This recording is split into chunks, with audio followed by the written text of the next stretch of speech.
If I told you there's a part of your mind quietly sabotaging your career, your relationships, even your happiness, would you believe me? It's subtle, invisible. And the cruelest part? You might think it's helping you. Right now, it's working against you, and you won't even see it coming until the damage is already done. And here's the kicker: you'll think you're making the right choices, when in reality, you're building your own prison. Over the next few minutes, I'll show you the 3 hidden signs your ego is running the show, and the one shift that can break its grip instantly. Picture this. You're sitting in a meeting at work. A colleague makes a comment about the way you handled a recent project. Their tone is calm, their words are simple, but somewhere deep in your chest, you feel it. That spark of heat, that sudden tightening in your jaw. Before they've even finished speaking, your mind is loading its defense, not to understand, but to fight back. And maybe you win that argument. Maybe you shut them down with a sharp reply, but as the dust settles, you realize you didn't learn anything from it. You didn't grow, you just built the walls a little higher. Here's the truth. When ego takes the wheel, the cost isn't just an awkward conversation. It's the opportunities you never see because you're too busy defending yourself. It's the friendships that never deepen because you can't admit when you're wrong. It's the doors that close quietly, while you tell yourself they were never open to begin with. Ego doesn't just block criticism, it blocks connection. And connection is where growth happens. Here's your first insight. Ego isn't confidence. It's fear wearing a crown. Confidence says, I can figure this out. Ego says, I already know everything worth knowing. Confidence thrives on curiosity. Ego thrives on control. The problem is, control feels safer than curiosity. But the safety ego offers you is a cage. And fear in disguise is just the surface. The most dangerous thing your ego does isn't what you think. It's not loud. It's not obvious. In fact, most people mistake it for strength, and they carry it for years without realizing it's quietly draining their potential. We'll get there. But first, I want to take you back almost 2,000 years. Marcus Aurelius, Emperor of Rome. A man who could command armies, bend laws, and change the fate of nations with a single order. And yet, in the quiet of his private journal, the pages we now call meditations, he wrote reminders to himself that sound almost childlike in their humility. He warned himself not to get drunk on praise, not to believe the flattering stories told about him, not to confuse the role of emperor with the truth of who he really was. And centuries later, Carl Jung, one of the founding figures of modern psychology, echoed the same warning. The ego, he wrote, is the smallest part of ourselves that thinks it's the whole. Both men understood something most of us miss. The moment you start believing your own story without question, you stop hearing the truth. Here's the trap revealed. Your ego survives by hiding in self-deception. It convinces you that you're acting in your own best interest, when really you're just protecting your pride. And pride, if left unchecked, will quietly trade your future for the comfort of being right today. The first sign your ego is running the show. Defensiveness when challenged.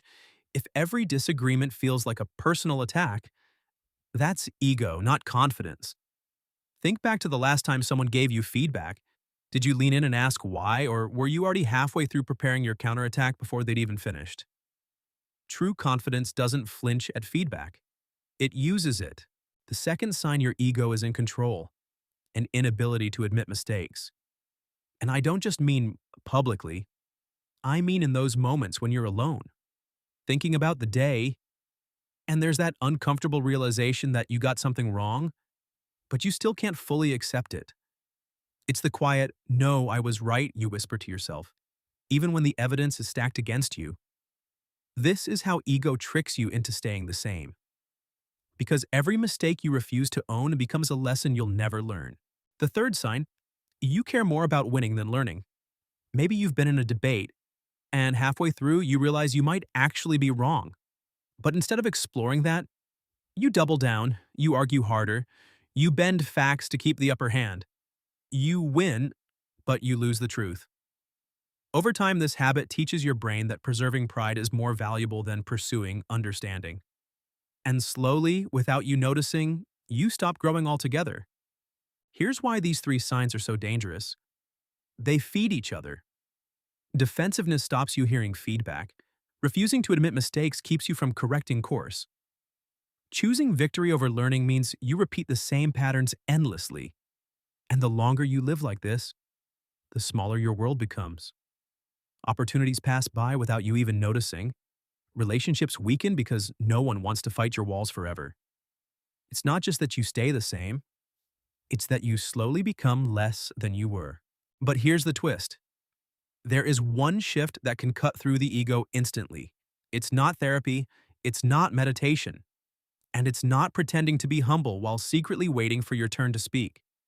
It's something so simple. You might overlook it, but when you start doing it deliberately, everything changes. The shift is this. Practice humility as a skill, not as a personality trait. Humility isn't thinking less of yourself. It's thinking of yourself less often. It's walking into every situation, even the ones where you are the expert, with the mindset of a student. Because a student can absorb, a student can adapt, a student can grow, an ego can only defend. Here's how to start. 1. Journal for truth. Not just what went right, but where you could have been wrong. Write down the moments that still make you squirm. 2. Listen without loading your reply. When someone's speaking, your only job is to understand them, not prepare your counterattack. 3. Seek feedback that stings. The kind that makes your stomach drop for a second.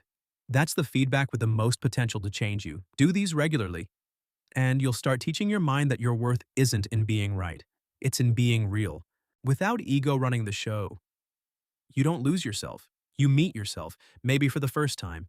You become more adaptable, more open, and more at peace with who you are. You can walk into a room without needing to prove anything. You can hear the truth, even when it hurts, and thank the person for giving it to you. Your ego will fight back every single day. So make humility a habit, not a one-time performance, because every choice you make for growth over pride is a win. When was the last time your ego sabotaged you, and what did it cost you? Share it below, because the moment you can name it is the moment you can start breaking free. And here's something to think about. Over the next week, pay attention to what I call the silent tests. They're easy to miss because they don't come with flashing lights or a dramatic buildup. They're small moments when someone corrects you in public, when a friend points out something you'd rather they didn't, when a colleague suggests a different approach to something you've worked hard on. In those moments, watch yourself closely. Feel that instant rush to defend. Notice how quickly your mind starts building its case, not to learn, but to win. And then, here's the challenge. Don't act on it. Take a breath. Stay still. Let the wave of defensiveness rise and pass. Because every time you resist that impulse, you're doing something rare. You're weakening your ego's grip and strengthening your capacity for self-mastery. Do it enough times and you'll notice something even more surprising. The world feels less like a battlefield and more like a place where you can grow without fear. If you try this, I'd love to hear what you discover about yourself. Share it in the comments. And let's see how many of us can pass the silent test.